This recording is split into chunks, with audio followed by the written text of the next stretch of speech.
Assalamualaikum warahmatullahi wabarakatuh. Masya Allah, memang jawabannya Waalaikumsalam warahmatullahi wabarakatuh. Jadi ana salamnya harus sama kayak antum jemaah. Assalamualaikum warahmatullahi wabarakatuh. Masya Allah. Alhamdulillah Rabbil alamin.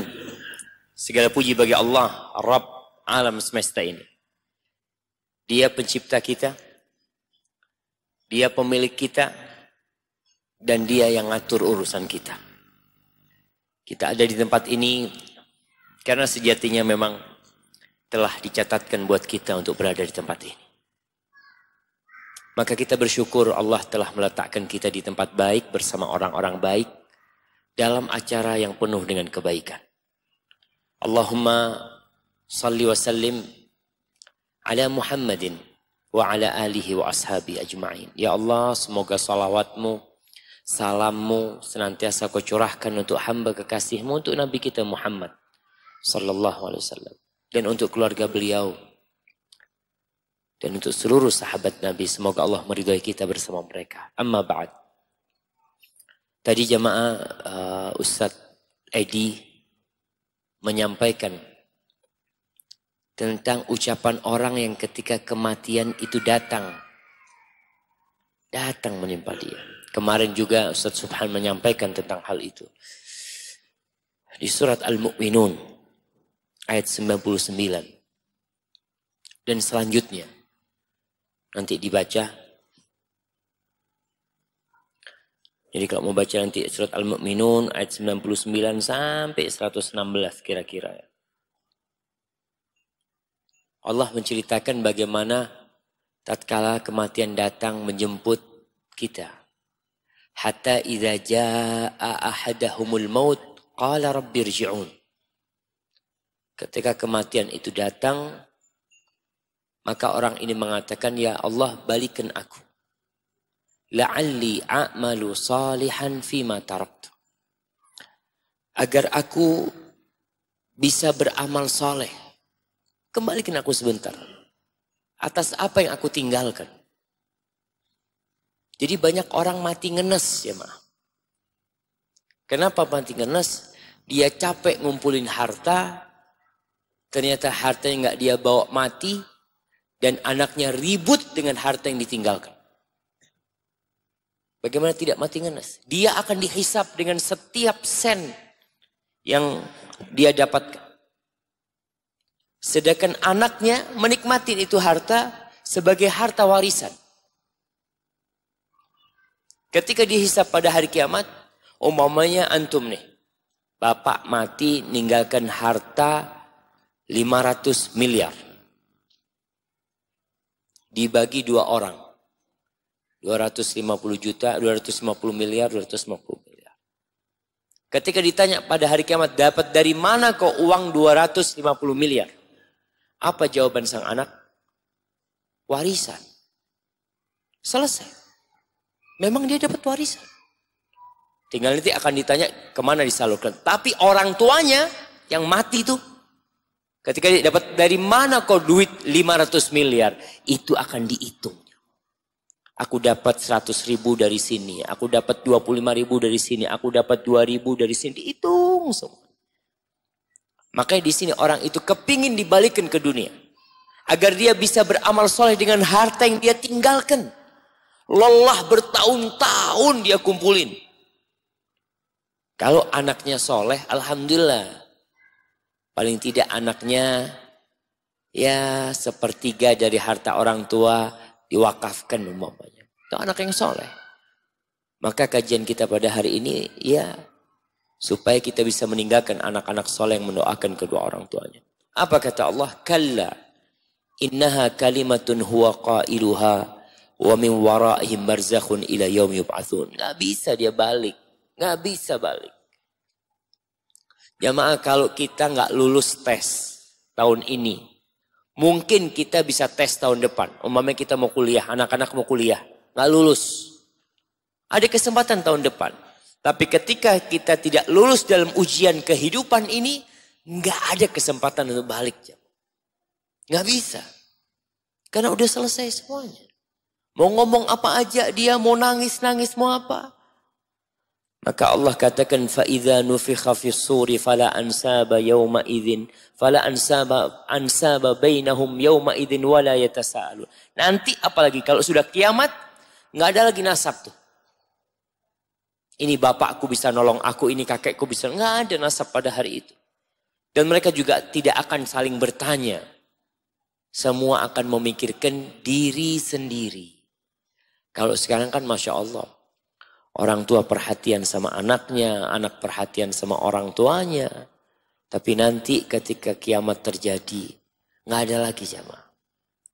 Oleh karena itu beriman dengan adanya hari akhir, itu menjadi titik berat salah satu dakwah Nabi Muhammad SAW. Jadi ada 3 titik. Yang pertama beriman kepada Allah.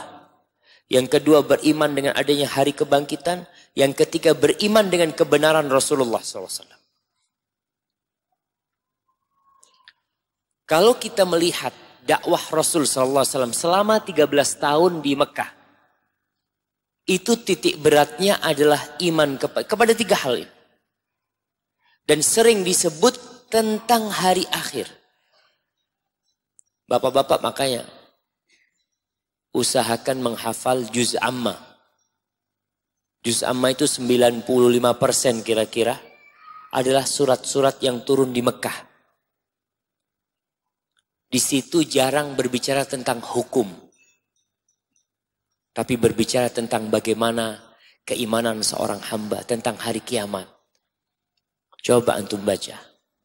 Amma yatasa'alun 'anil naba'il 'azim. Itu tentang hari kiamat mereka bertanya. Allah berbicara tentang neraka, labithina fihi ahqaba, berbicara tentang surga, tentang adanya hari akhir. Di surat yang selanjutnya wan nazi'ati gharqa, Allah berbicara tentang kiamat, fa idza ja'atit tammatul kubra. Di surat selanjutnya, surat apa?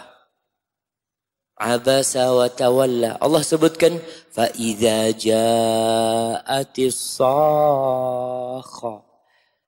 Di surat selanjutnya idza syamsu kuwirat, tentang kejadian kiamat. Di surat selanjutnya idza samaa'un fatarat. Selanjutnya wailul lil mutaffifin. Di akhir cerita tentang neraka. Kemudian selanjutnya surat apa? Idza samaa'un syaqqat. Insyiqaq. Tentang kiamat. Yang lebih pendek lagi setelah ad-duha. Coba kita lihat. Allah bercerita idza zulzilatil ardu zilzalaha. Allah berbicara tentang al-qari'atu mal-qari'ah. Allah berbicara tentang alhaakumut takatsur hatta zurtumul maqabir. Tentang kiamat. Kenapa? Karena beriman dengan adanya hari akhir. Itu yang menjadi motivator kita beramal. Kalau kita bicara kurban. Bapak-bapak ketika berkurban. Tidak disuruh mengorbankan anaknya. Nabi Ibrahim bertahun-tahun nunggu Ismail lahir. Setelah Ismail lahir, nggak boleh berjumpa dengan anaknya. Anaknya disuruh taruh di mana? Di Mekah. Nabi Ibrahim kembali kemana? Ke Palestina. Nggak boleh ngelihat anaknya, padahal masih dalam susuan. Ketika beliau balik ke Mekah, anaknya sudah mulai besar. Udah mulai paham, udah remaja. Belasan tahun umurnya. Nabi Ibrahim lagi ngobrol, makan sama anaknya, disebutkan lagi ngobrol sama Ismail. Apa kata Nabi Ibrahim alaihissalam? Na'am. Ya bunayya, inni ara fil manami anni azbahu. Wahai ananda, aku melihat dalam tidurku kalau aku menyembelihmu. Apa kata Ismail? Yang didik Ismail bapak apa ibunya? Bapak apa ibunya? Ibunya. Kenapa? Nabi Ibrahim ada di Palestina sana. Beliau cuma berkunjung balik. Nggak netep beliau di Mekah. Sampai beliau datang lagi nanti tahu-tahu Ismail sudah menikah. Dan nggak ketemu sama Ismail. Kata Ismail nih, didikan seorang ibu ya. Ibu yang diajarin tauhid oleh siapa? Oleh suaminya. Oleh Nabi Ibrahim. Apa kata Ismail? Ya abatif al-ma tu'mar. Ya wahai ayahanda, kau laksanakan yang diperintahkan kepadamu. Laksanakan. Satajiduni insyaallah minas sabirin. Kau akan mendapati aku insyaallah termasuk orang-orang yang sabar. Sampai ngomongnya pun dia mengatakan insyaallah. Siapa tuh yang mendidik? Dan Nabi Ibrahim mengorbankan Ismail. Dia bawa pisau dan dia falamma tallahu lil jabin, diletakkan nih di tanah sudah pipinya. Pisau sudah dipersiapkan, Allah ganti dengan kambing. Kita tidak perlu berkorban anak.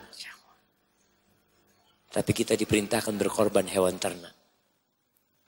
Kita kadang kala kalau mau beli hewan ternak, cari yang paling murah. Tanya, nggak ada yang lebih murah dari ini? Ada Pak.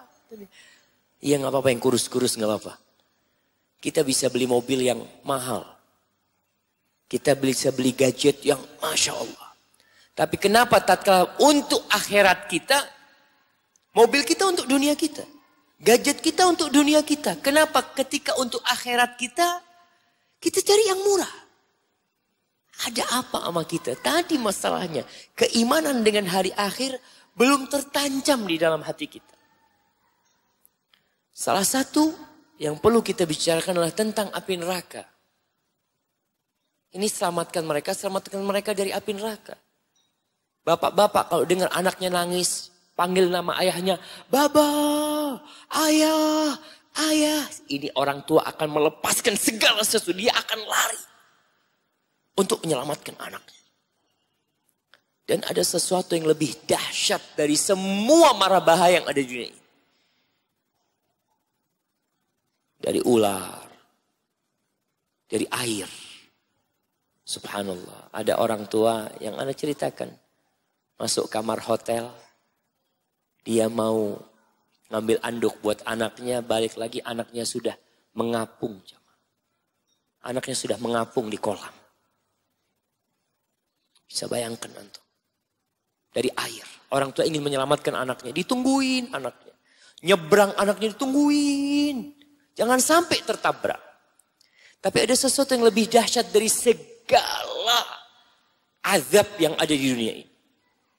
Allah mengatakan wala azabul akhirati akbar. Azab akhirat itu jauh akbar, lebih besar. Lau kanu ya'lamun, kalau mereka tahu. Tapi sayangnya kita nggak mau tahu. Di dalam Al-Qur'anul Karim lebih ratusan kali Allah menyebut, ratusan kali ya, Allah menyebutkan tentang api neraka. Dan lebih 120 kali Allah menyebutkan tentang an-nar. Neraka dengan lafaz, dengan kalimat nar. Dan 77 kali Allah menyebutkan tentang jahannam. Jahannam dalam Al-Quranul Karim. Bisa dibayangin kalau kita buka lembaran-lembaran Al-Quran itu, mungkin di tiap halaman kita akan mendapatkan tentang api neraka. Kenapa Allah berulang kali mengingatkan kita tentang adanya api neraka? Karena kita sering lupa. Katanya Hanzalah. Hanzalah ini sahabat Nabi. Suatu hari dia keluar dari rumahnya mengatakan, nafaqah Hanzalah, munafik Hanzalah ini. Munafik kata dia. Ditanya sama Abu Bakar, kau ngomong apa kau? Munafik kata dia. Iya kata dia. Kita nih, kalau lagi duduk sama Nabi SAW, Nabi menjelaskan tentang surga, menjelaskan tentang neraka, faka'annama ra'yal ain. Seakan-akan kita melihat benar-benar neraka dan surga itu. Sehingga kita semangat untuk beramal. Tapi kalau kita udah pulang, udah kumpul sama anak, sama bini, kita jadi lupa. Apa kata Abu Bakar? Ya sama kau sama aku kalau gitu. Nggak beda. Kita kalau duduk sama Nabi SAW, iman itu Masya Allah. Kalau gitu kita datang menjumpai Nabi SAW. Cerita kepada Rasul SAW. Apa kata Nabi SAW? Kalau kalian ini ketika di luar, seperti ketika kalian bersama aku, la safahatkumul malaikatu fit turuqat. Malaikat itu akan salaman sama kalian di jalan-jalan. Kenapa? Kalian jadi malaikat. Gak mungkin. Walakin saat dan sa'ah. Tapi begitulah hidup ini. Sesaat kita memang lupa, tapi sesaat kita harus memotivasi kembali keimanan kita. Makanya Allah berulang kali nyebutkan tentang neraka. Nggak selesai-selesai. Dan kita biasanya, banyak orang ini, kalau kumpul sama sohib-sohibnya, sama saudaranya, ngomong tentang neraka, ayolah ganti topiknya lah. Masa tentang neraka terus? Topiknya tentang apa? Apalah tentang mobil sekarang, nggak apa. Mobil, rumah, motor, tentang dunia. Allah tidak bosan mengingatkan kita, jamaah. Dan Allah menciptakan sesuatu di dunia ini yang menyebabkan kita ingat dengan api. Interaksi kita dengan api ini sangat banyak sekali. Apalagi yang masih merokok. Itu api dia taruh di depan mulut dia tuh. Melihat tuh dia api. Allah Jalla Jalaluhu berfirman di surat Al-Waqi'ah. Ayat 71 sampai 73. Apa kata Allah? Afara'aitumun narallati turun. Kalian memperhatikan enggak api yang kalian dengannya menghidupkan? Menyulut sesuatu. A'antum ansya'tum syajarataha am nahnul munsyi'un. Apakah kalian yang menciptakan pohon api? Kayu yang digunakan untuk menghidupkan api itu. Kalian menciptakan. Kalian yang membuat itu. Am nahnul munsyi'un. Atau kami yang menciptakannya dari pertama. Apa kata Allah? Nahnu ja'alnaha tadhkiratan wa mata'an lil muqwin. Kami menjadikan api itu sebagai peringatan buat kalian. Jamaah, di muka bumi ini tidak ada azab yang lebih pedih dari azab api. Di dunia ini.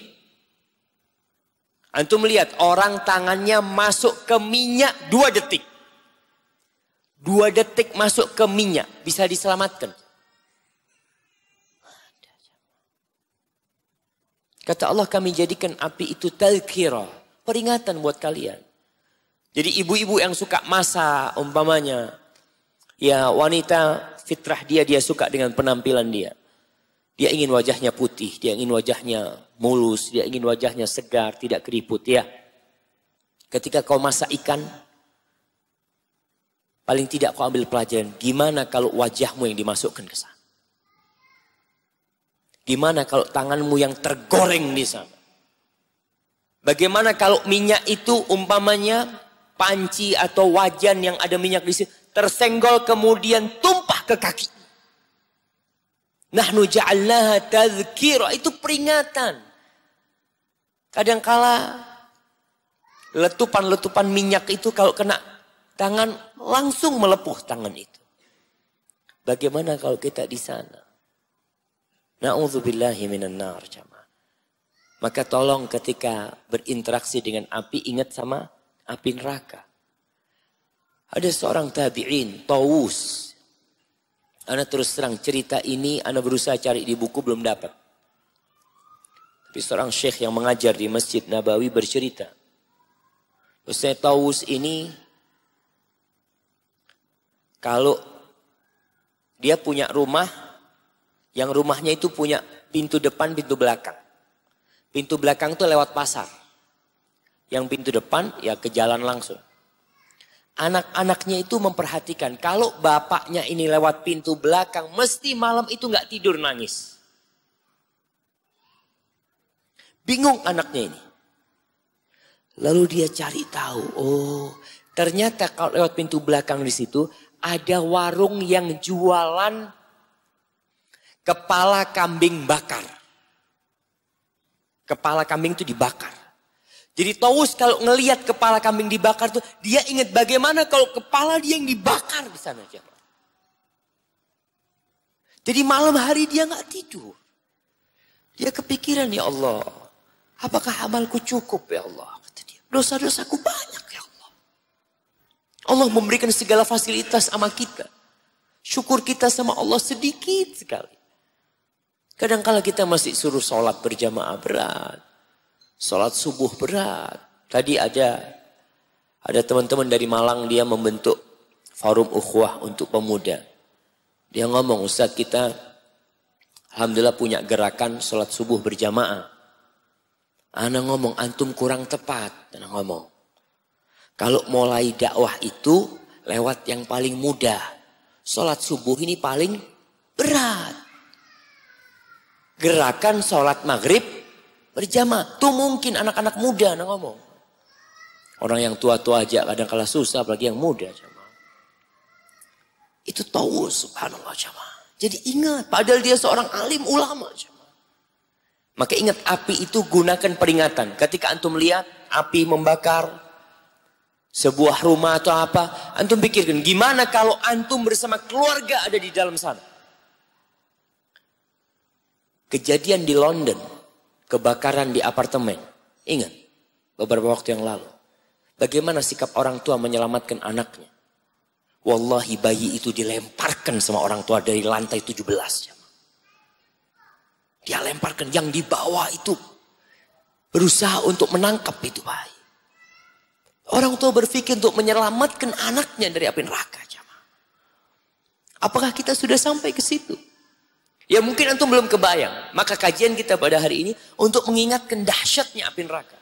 Sebelum berbicara tentang langkah-langkah bagaimana menyelamatkan dari api neraka. Karena kalau sudah berpikir menyelamatkan jamaah, orang tua tidak akan memikirkan dirinya. Pernah seorang ustadz cerita nih tentang kebakaran. Jadi ada seorang ibu punya anak, udah besar anaknya. Anaknya ini udah SMP kira-kira. Anaknya itu disuruh ngerawat neneknya. Neneknya lumpuh.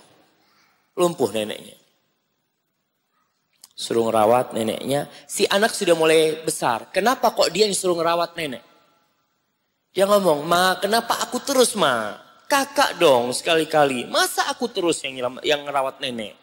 Neneknya lumpuh, dia yang ngerawatin semuanya. Akhirnya si ibu ngomong, Nak, kau kepingin tahu, Nak. Kenapa harus kau yang ngerawat nenek? Terus kenapa, Ma? Cerita. Pernah kejadian rumah kita kebakaran. Rumah kita kebakaran. Rumah kita 2 lantai waktu itu. Itu semua keluar. Kau waktu itu masih bayi. Ibu gendong kakakmu.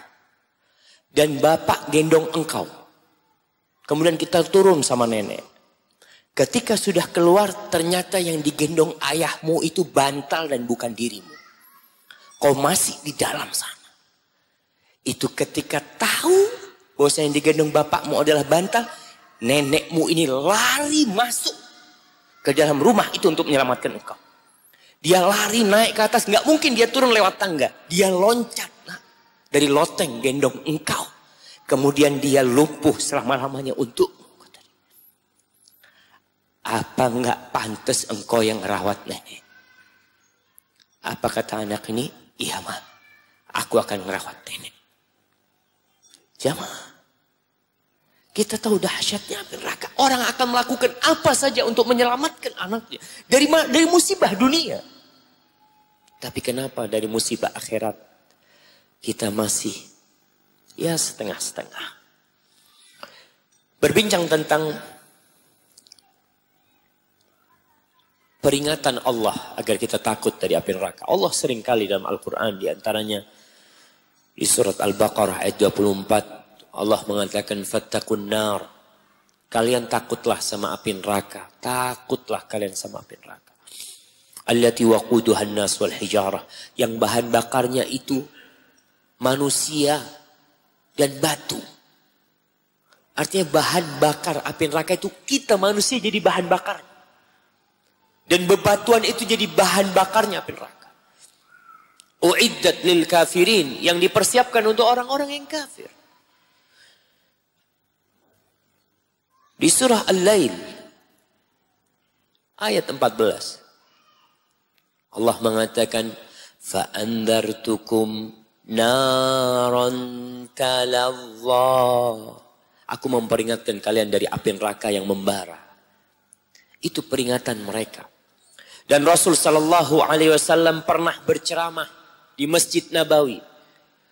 Dalam ceramahnya beliau mengatakan, "Andartukumun nar, andartukumun nar, andartukumun nar." Sampai ceritanya sahabat yang mendengarkan hadis ini dan dia mempraktekkan ucapan Nabi.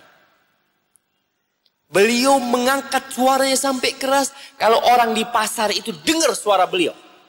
Memperingatkan para sahabat dari api neraka, jemaah. Ada api neraka itu. Dan api neraka itu benar-benar menyiksa. Kita tahu siksa yang paling ringan di dalam api neraka. Itu orang kakinya dipasangin sepatu dari api neraka. Otaknya mendidih, jemaah. Na'udzubillahi minan nar. Dalam sebuah hadis riwayatkan Imam Tirmidzi, Rasulullah sallallahu alaihi wasallam membaca firman Allah, "Ya ayyuhalladzina amanu taqullaha haqqa tuqatih wa la tamutunna illa wa antum muslimun." Wahai orang-orang yang beriman, bertakwalah kalian kepada Allah dengan sebenar-benarnya takwa dan jangan mati kecuali dalam kondisi Islam. Jangan mati kecuali dalam kondisi Islam. Jamaah, proses untuk menjadi orang baik itu harus dilewatin. Tapi yang menjadi tolak ukur orang itu soleh atau tidak adalah ketika ajal datang menjemput dia. Makanya menjaga keistiqomahan itu berat. Ada orang yang di zaman Nabi SAW hafal surat Ali Al-Baqarah, hafal surat Ali Imran, mati murtad. Bahkan dia menuliskan wahyu buat Nabi SAW. Mati murtad. Antum bisa bayangin. Bagaimana kita yang Al-Baqarah gak hafal? Yang Ali Imran gak hafal, ada jaminan kita mati Islam? Wallahu a'lam bishawab. Dan kita berdoa minta husnul khatimah sama Allah. Setelah membaca firman Allah, dan jangan kalian mati wala tamutunna illa wa antum muslimun. Lalu Nabi SAW bersabda, "Lau anna qatratan minaz zaqumi qutirat fi darid dunya." Andai kata satu tetes dari pohon zakum. Zakum itu makanannya penghuni neraka. Andai kata satu tetes dari zakum itu diteteskan ke dunia, la afsadat ala ahli dunya ma'aisyum. Semua kehidupan ini akan rusak. Nggak ada makanan yang bisa dimakan. Kalau sudah itu diteteskan satu tetes, qatrah kata Nabi SAW. Lalu beliau mengatakan, fa kaifa biman yakunu ta'amahu. Gimana dengan orang yang itu makanannya? Kalau satu tetes merusak semua kehidupan, bagaimana kalau orang ini makanannya zakum? Na'udzubillahi minan nar. Para jamaah, Nabi mencontohkan bahwa kita ini seperti serangga yang terkesima dengan cahaya api. Nabi SAW mengatakan, "Innama mathali wa mathalu ummati kamathali rajulin istauqada naran." Permisalanku dengan umatku ini, beliau Nabi penyelamat, dan umat ini yang ingin diselamatkan. Permisalanku dengan umatku itu seperti seorang lelaki yang sedang menghidupkan api dengan kayu-kayu di malam hari. Dia ingin menghangatkan dirinya dengan api itu. Ingin cahaya dengan api itu. Kemudian, faja'alatid dawab wal farash yaqa'na fiha. Kita tahu serangga itu suka sama cahaya.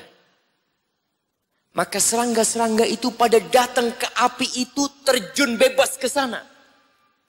Kata Nabi SAW, fa'ana akhidun bihujazikum anin nar.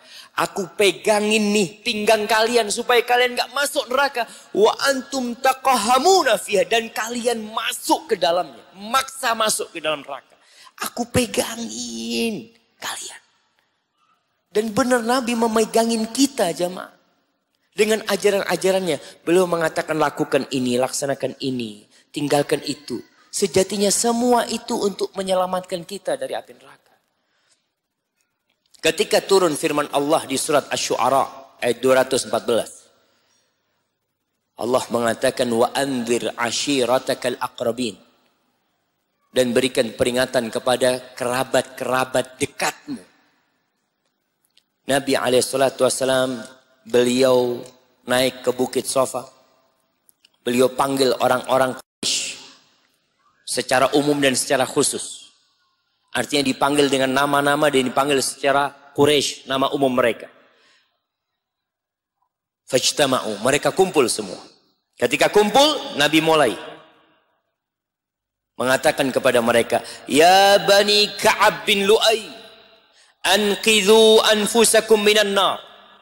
Wahai anak keturunan Ka'ab bin Lu'ay, selamatkan diri kalian dari api neraka.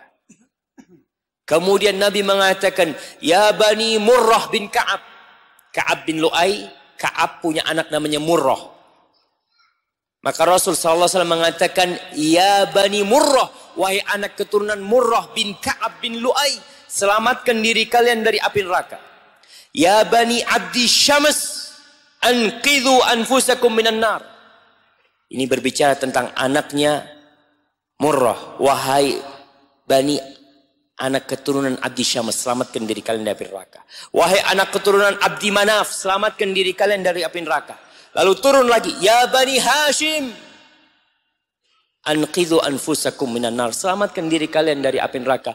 Kemudian dipanggil lagi, ya Bani Abdul Muttalib, kakeknya Nabi nih.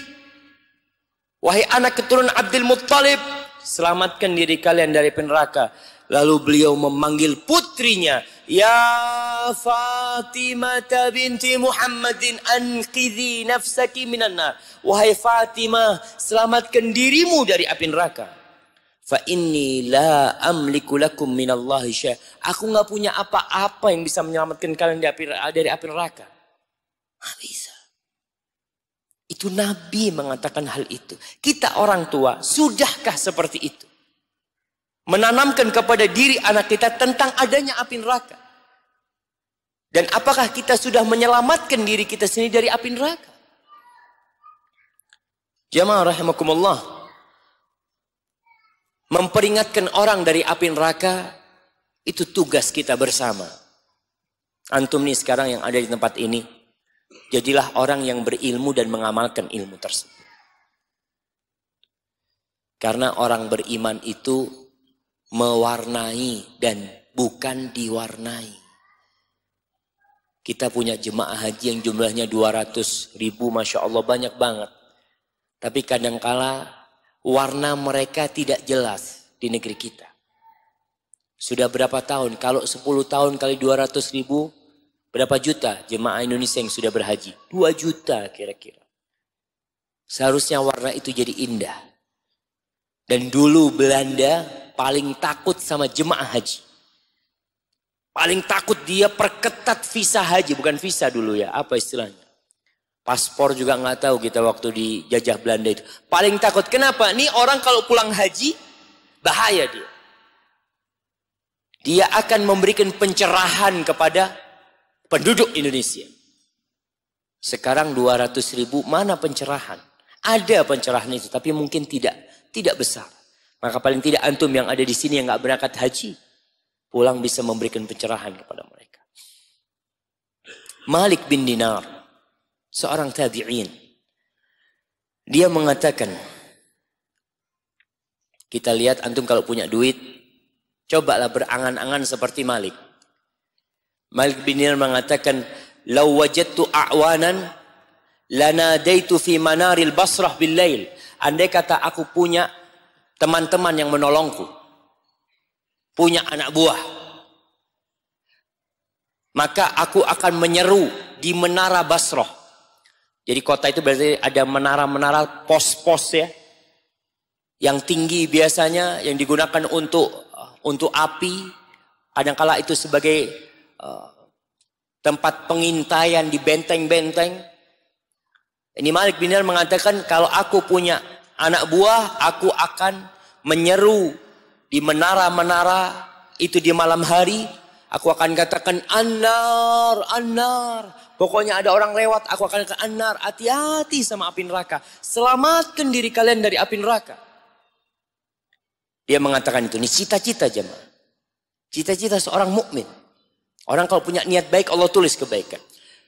Walau wajadtu a'wanan, kalau aku punya anak buah yang lebih banyak lagi, la farraqtuhum fi manarid dunya. Aku akan sebarluaskan mereka di menara-menara dunia yang ada. Agar mereka mengatakan an-nar, an-nar. Hati-hati sama api neraka, hati-hati sama api neraka.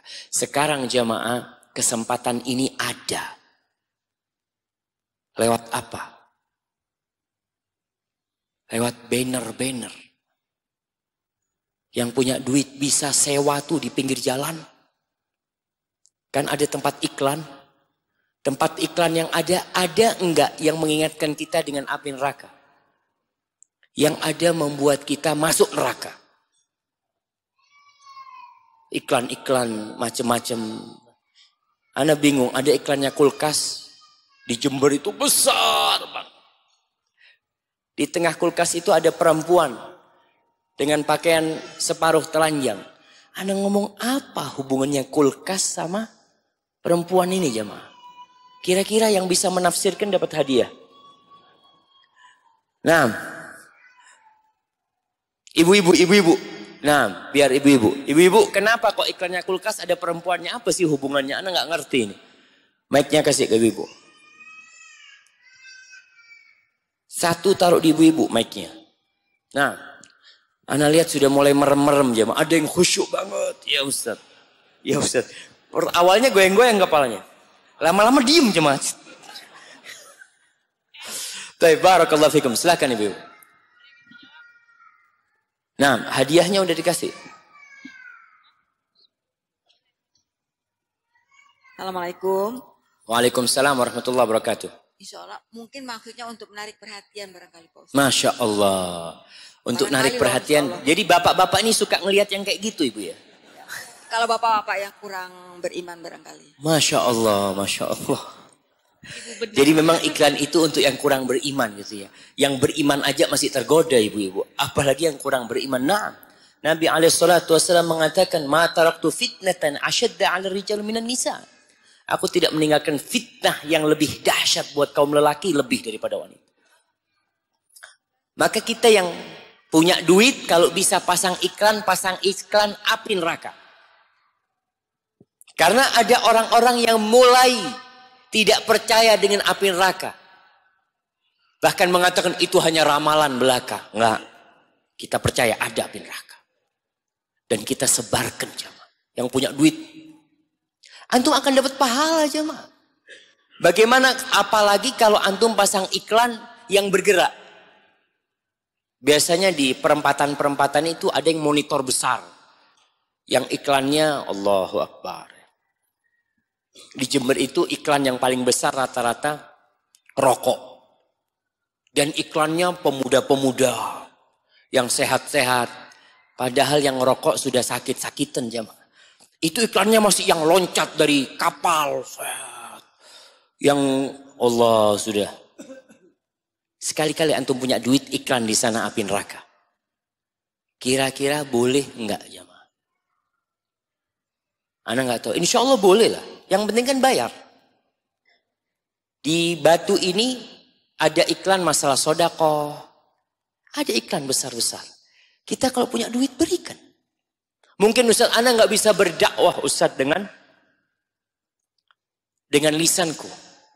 Ana tidak bisa berdakwah dengan ilmuku karena nggak punya ilmu. Tapi Ana bisa berdakwah dengan duitku. Kita pasang iklan seperti itu. Dan orang-orang yang cerdas adalah orang-orang yang takut sama api neraka. Allah berbicara tentang mereka. Di akhir surat Ali Imran. Allah mengatakan inna fi khalqis samawati wal ard. Sesungguhnya dalam penciptaan langit-langit dan bumi. Wa ikhtilafil laili wan nahar. Dan pergantian malam siang jadi malam la ayatin li ulil albab. Ada tanda-tanda kebesaran buat orang yang berakal. Jadi orang yang berakal itu bukan yang summa cum laude, yang jadi profesor. Orang yang berakal sebenarnya adalah nih yang kata Allah Subhanahu wa taala, ulul albab, alladzina yadhkuruna Allah qiyaman. Yang mereka senantiasa mengingat Allah dalam kondisi berdiri. Wa qu'udan, ketika duduk pun dia mengingat Allah. Wa ala junubihim, dan dia mengingat Allah ketika rebahan. Wa yatafakkaruna fi khalqis samawati wal ard, dan mereka senantiasa bertafakkur, menggunakan akalnya itu untuk memikirkan penciptaan langit dan bumi. Lalu setelah dia berfikir, dia berkata, Rabbana ma khalaqta hadza batilan subhanak. Wahai Rabb kami, engkau tidak menciptakan semuanya ini dengan sia-sia, dengan main-main, enggak. Maha suci engkau. Faqina azaban nar, dan selamatkan kami dari api neraka. Ahibati fillah, orang-orang yang masuk surga, mereka akan duduk berhadap-hadapan. Mereka akan ngobrol. Mudah-mudahan kita termasuk yang kumpul di sini dan dikumpul di surga Allah Jalla Jalaluhu. Allah bercerita tentang mereka yang duduk-duduk bersama. Allah mengatakan innal muttaqina fi jannati wa na'im di surat Tur ayat 17. Allah mengatakan sesungguhnya orang-orang yang bertakwa berada di surga dan di kenikmatan. Fakihina bima atahum rabbuhum wa waqahum rabbuhum adzabal jahim. Mereka berbahagia dengan pemberian Allah kepada mereka dan Allah menyelamatkan mereka dari azab neraka jahim. Allah katakan kulu washrabu hani'an bima kuntum ta'malun. Kalian silahkan makan, kalian silahkan minum. Dengan apa yang kalian perbuat. Kalau kita makan di hotel, dengan apa kita? Silahkan Bapak minum. Silahkan, kita lihat pelayannya Masya Allah. Silahkan Pak, mau apa? Kita dikasih air, datang lagi nanti. Teh, kasih teh. Mau apa Pak? Mau telur, mata sapi, apa dikasih semuanya kita. Kenapa? Karena kita bayar. Kita diperbolehkan makan karena kita bayar jamaah. Bagaimana kita makan nanti di surga? Bayarnya apa? Bima kuntum ta'malun. Karena amalan kalian. Sebabnya amalan kalian. Kalau kalian nggak beramal gimana? Kalian akan bisa makan dan minum. Kalian nggak bayar di hotel, nggak bisa makan dan minum. Bahkan dijagain di sana. Ditanya, dari kamar berapa Pak?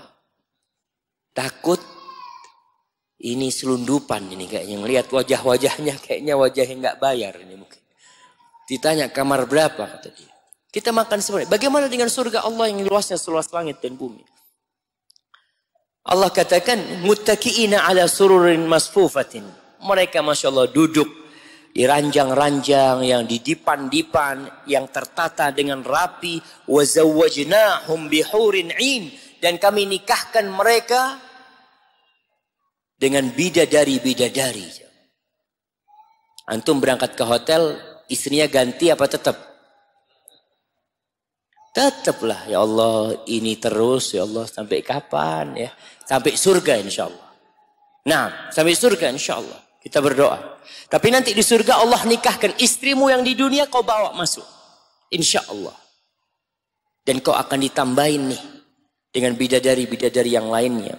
Walladzina amanu wattaba'athum dzurriyyatuhum biimanin alhaqna bihim dzurriyyatahum wa ma alatnahum min amalihim min syai' kullu mri'in bima kasaba rahin. Kata Allah, dan orang-orang yang beriman.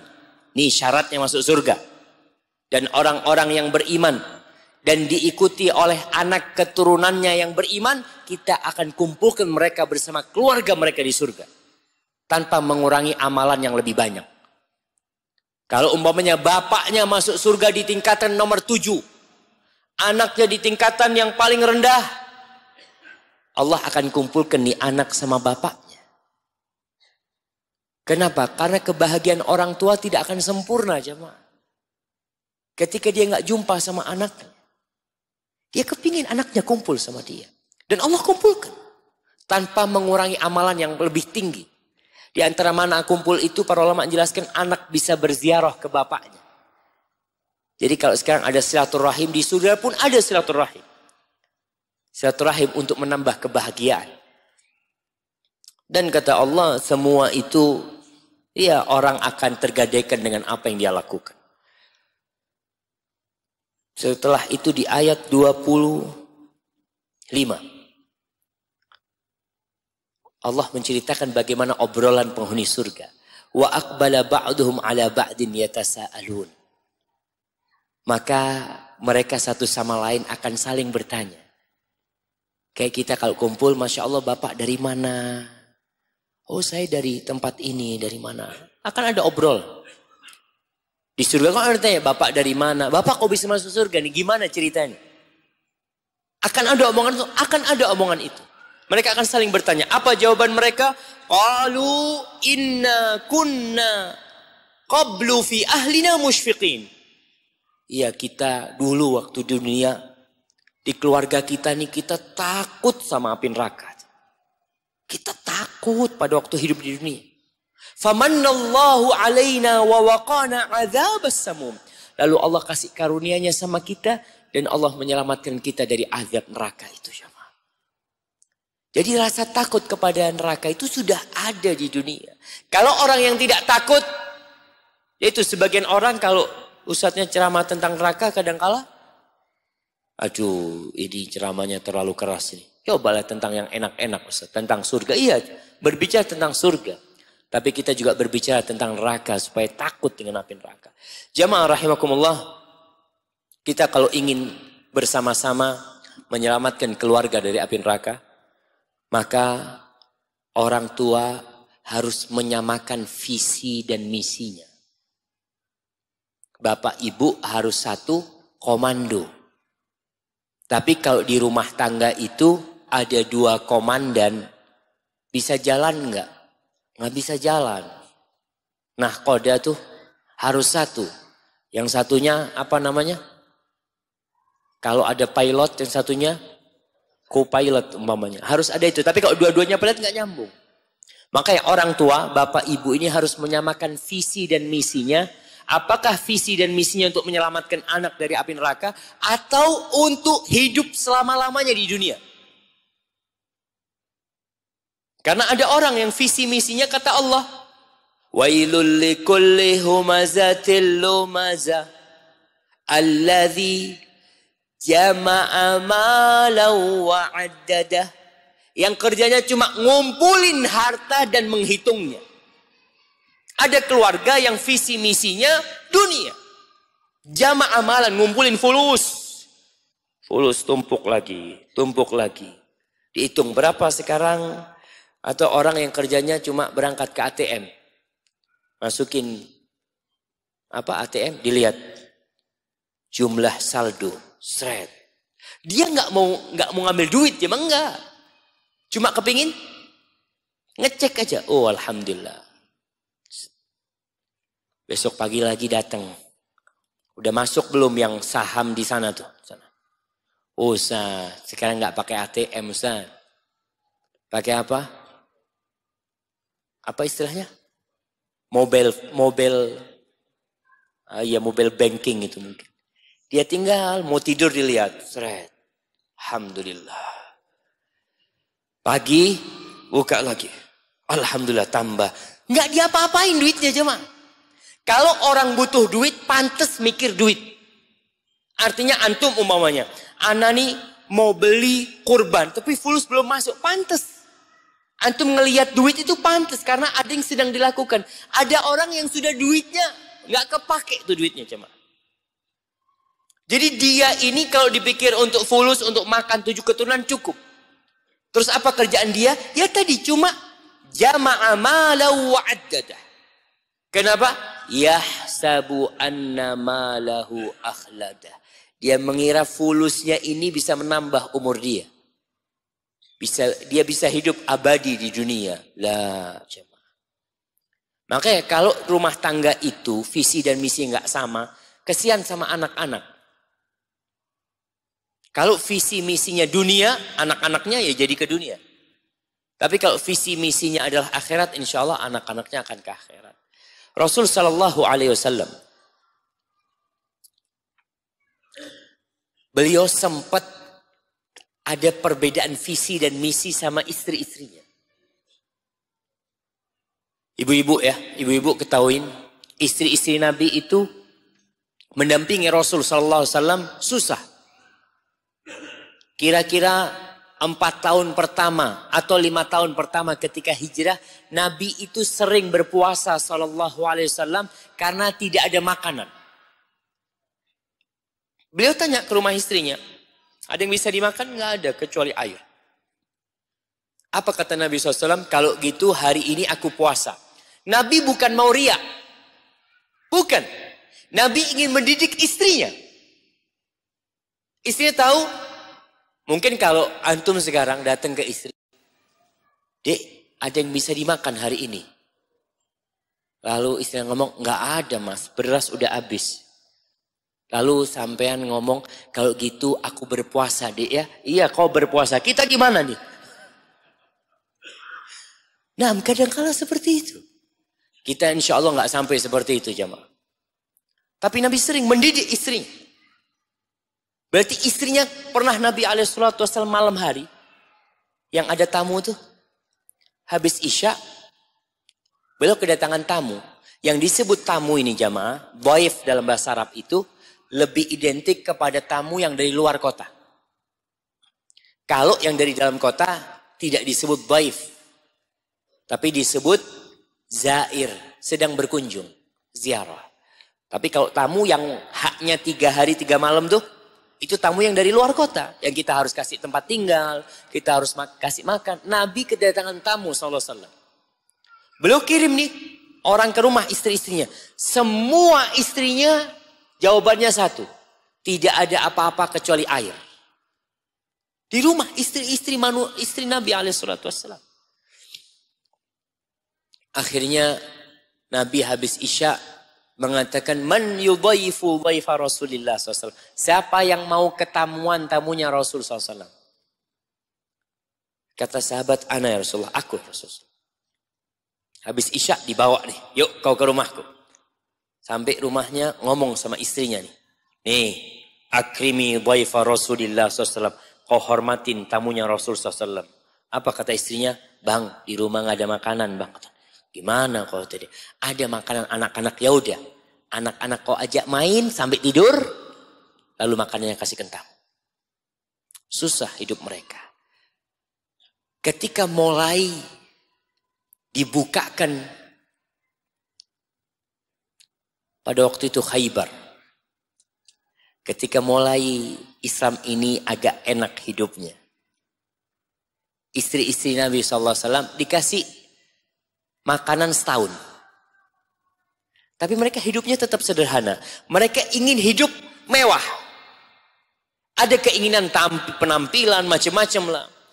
Dan Rasul SAW nggak ingin itu ada di istri-istrinya. Ini udah beda jalan nih. Beliau ingin menjadi contoh buat umatnya bahwasanya dunia ini nggak ada artinya sebenarnya.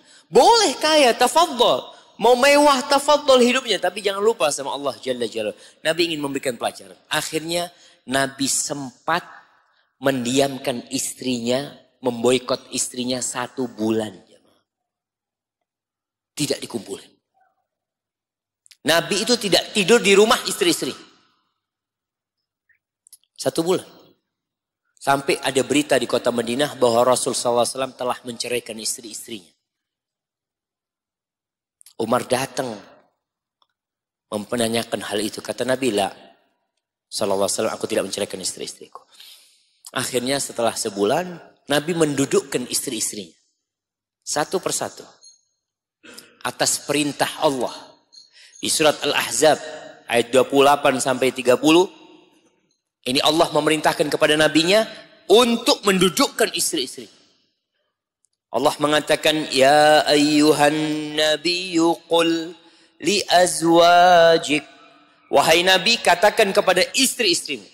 Dimulai dengan Aisyah radhiyallahu taala anha. In kuntunna turidnal hayatad dunya wa zinataha Kalau yang menjadi ambisi kalian adalah dunia dan kemewahan-kemewahannya, fata'alaina. Kalian silahkan ke sini. Umatti'kunna, aku akan kasih harta sama kalian. Nabi punya. Ketika itu dengan adanya penaklukan Khaybar, ada beberapa harta buat Nabi SAW. Tapi Nabi memilih untuk memberikan kepada umat. Kalian ke sini, umatti'kunna, aku kasih kenikmatan beberapa dunia kepada kalian. Wa usarrihkunna sarahan jamila. Lalu aku akan ceraikan kalian dengan perceraian yang baik. Kenapa? Karena visi misinya udah beda nih. Udah kau mau cari dunia, sedangkan aku mau bawa orang ke akhirat. Wa in kuntunna turidnallah wa rasulahu wad daral akhirah. Tapi kalau ambisi kalian adalah Allah, yang kalian inginkan adalah Rasulullah, yang kalian inginkan adalah kehidupan akhirat, fa innallaha a'adda lil muhsinati minkunna ajran 'azima. Maka ketahuilah bahwa Allah menyediakan buat orang-orang yang berbuat baik di antara kalian pahala yang besar sekali. Ini Nabi mendudukkan istrinya SAW untuk menyamakan visi dan misi.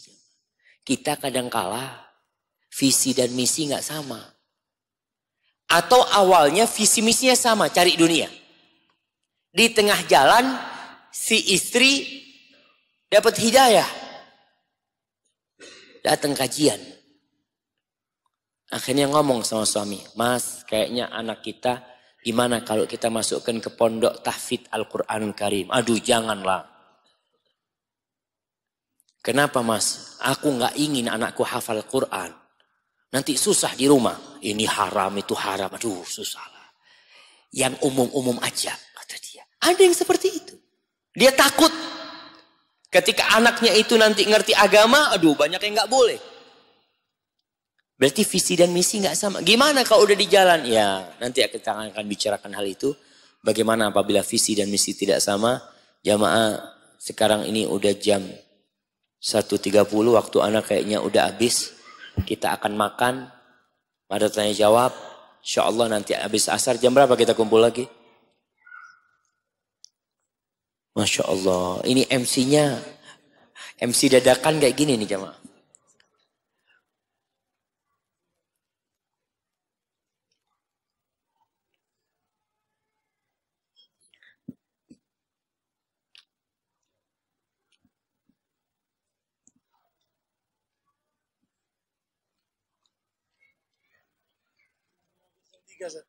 Nah, jam 3. Jam 3 kita balik lagi ke sini. Iyalah, insya Allah kita balik jam 3 ke sini. Yang jelas kita makan siang, bismillah. Yang lupa adab makannya. Adab makan, baca bismillah. Makan pakai tangan kanan. Ambil secukupnya. Ambil secukupnya. Karena anak lihat kadangkala ya, anak-anak kadangkala. Anak lihat keponakan anak, ngambil. Lalu dia nggak makan. Kenapa kau nggak makan? Ternyata pedes. Ketika dia lihat kayaknya zen ini ya. Sampai meja makan gak dimakan. Kalau yang belum tahu, ngambil sedikit. Ustaz, kita kalau ngambil sedikit, ngantrinya lagi nanti panjang Ustaz. Jadi harus sekaligus ini. Tapi ingat, makan pakai tangan kanan, minum pakai tangan kanan. Kemudian makan secukupnya, habis makan baca Alhamdulillah. Hadza wallahu a'lam bishawab. Wassallallahu ala nabiyyina Muhammad wa ala alihi wasallam. Assalamualaikum warahmatullahi